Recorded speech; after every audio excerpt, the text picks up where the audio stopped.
अभी अभी जयराम माथुर अपने भाषणों में कहा कि जहाँ जहाँ मुख्यमंत्री जी का सभा होगा उन जिलों में उसी दिन हम लोग का भी सभा होगी। सब क्या सब? देखिए, ये एक उनका निर्णय हो सकता है, उनका एक ये स्पीच का हिस्सा हो सकता है।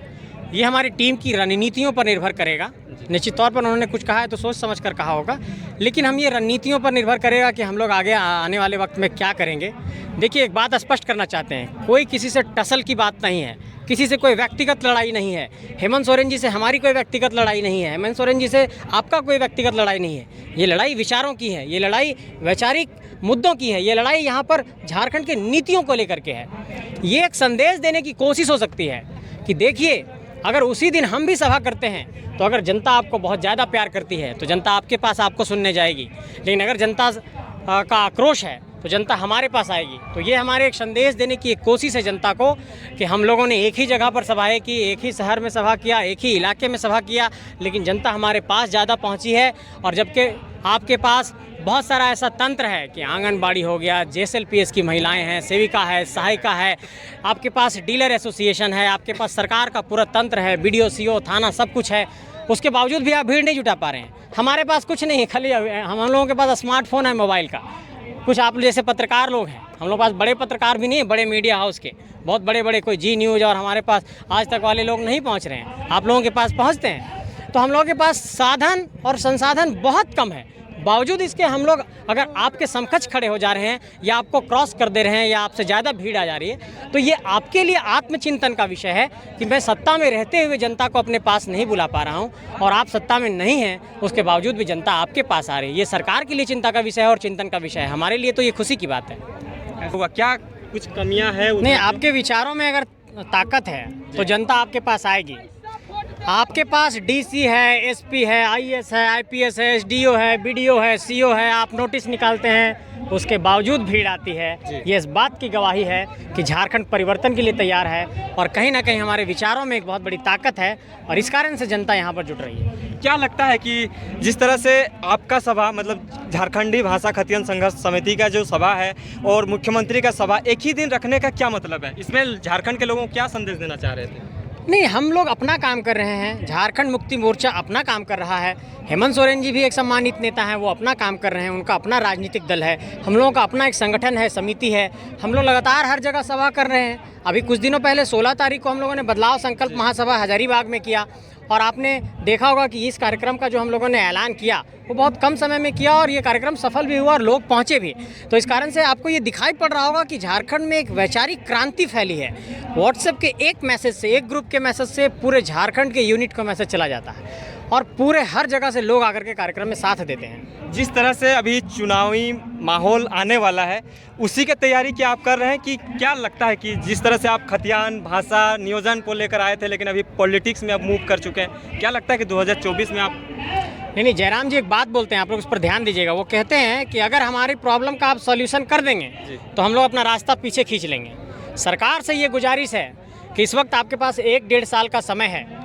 इन 1-1.5 साल के वक्त में झारखंड की जो लगातार जो नीतियों के आधारित पर हम लोगों की मांग है, स्थानीय नीति, नियोजन नीति और खनन नीति में जो पुनर्वास नीति की बात है, OBC का आरक्षण का जो मसला है और झारखंड में नौकरियों में प्राथमिकता का जो मसला है, तृतीय और चतुर्थ वर्ग की नौकरी में, अगर इन सभी समस्याओं का समाधान सरकार कर देती है तो हम लोग क्यों जाएंगे? अपना पढ़ने लिखने के लिए हम लोग वापस चले जाएंगे।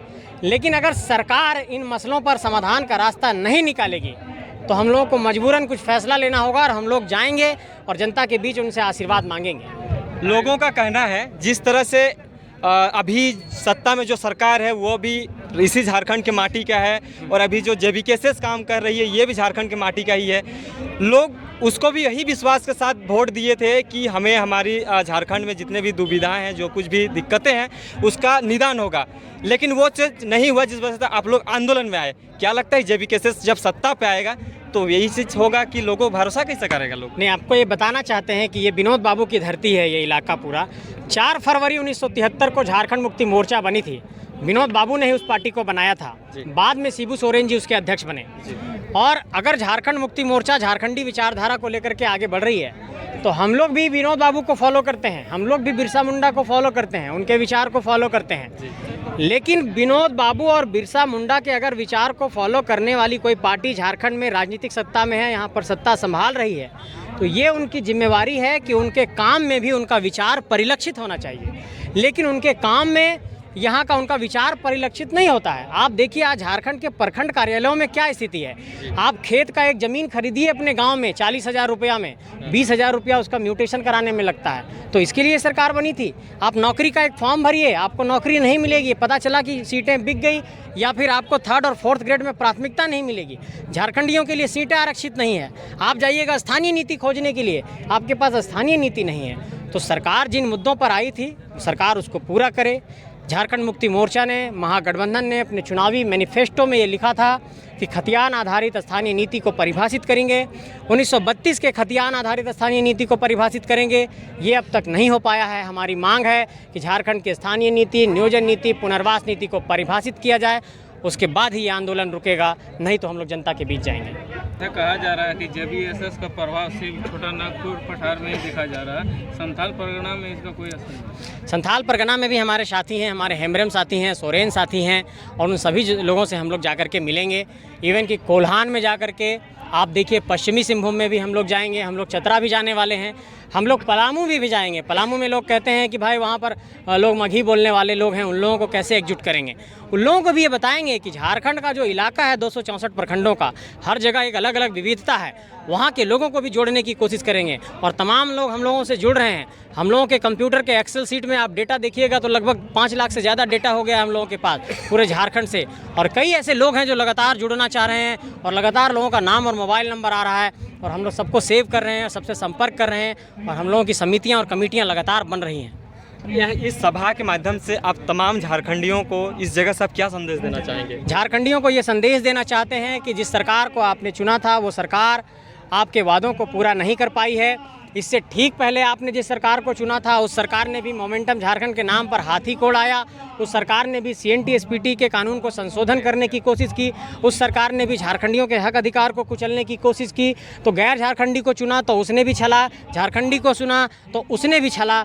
एक बार ऐसे माटी के समर्पित योद्धाओं को चुनिए, ये लोग आपका कल्याण करेंगे, ये संदेश देना चाहते हैं। जिस तरह से इलेक्शन आएगा तो JBKSS अपना कहाँ सबसे पहले, जैसे पहले लोकसभा का चुनाव होने वक्त है, तो कहाँ सबसे पहले आप अपना हथकंडे अपना? देखिए, जब कोई संगठन बनता है तो उसकी कोर कमेटी होती है, उसकी कहिए केंद्रीय समिति होती है, उसका पार्लियामेंट्री बोर्ड होता है। हम लोग अपने पार्टी के अंदर पार्लियामेंट्री बोर्ड भी बनाएंगे, सेंट्रल कमेटी भी बनाएंगे, हम लोग पार्टी में रिसर्च कमेटी भी बनाएंगे, डेटा का विंग भी बनाएंगे, और इन सभी से छन करके जिनका नाम सामने आएगा, जो मजबूत लोग आएंगे हम लोगों के सामने, उनका रिव्यू करेंगे, हम लोग उनका इंटरव्यू लेंगे, उनसे बातचीत करेंगे कि आप जनता का नेतृत्व कर पाएंगे कि नहीं, वो किस तरीके से जनता को लीडरशिप देंगे। और सारे मुद्दों पर, सारे बिंदुओं पर एनालिसिस के बाद, विश्लेषण के बाद हम लोग प्रत्याशियों का नाम तय करेंगे। और हम लोग लगातार अभी जब सभाएं कर रहे हैं तो हम लोगों के पास कई ऐसे चेहरे निकल करके आ रहे हैं लगातार, जो नेतृत्व दे सकते हैं। उन चेहरों को हम लोग धीरे धीरे निखारेंगे, उनको पॉलिश करेंगे, उनको नेतृत्व का एक तरीके से स्किल सिखाने की कोशिश करेंगे। और मुझे लगता है कि धीरे धीरे कहीं ना कहीं झारखंड की जनता इन सब बातों को समझेगी, और हम लोग लीडरशिप निखारने में भी कामयाब हो जाएंगे। जी, जोहार। जोहार जोहार।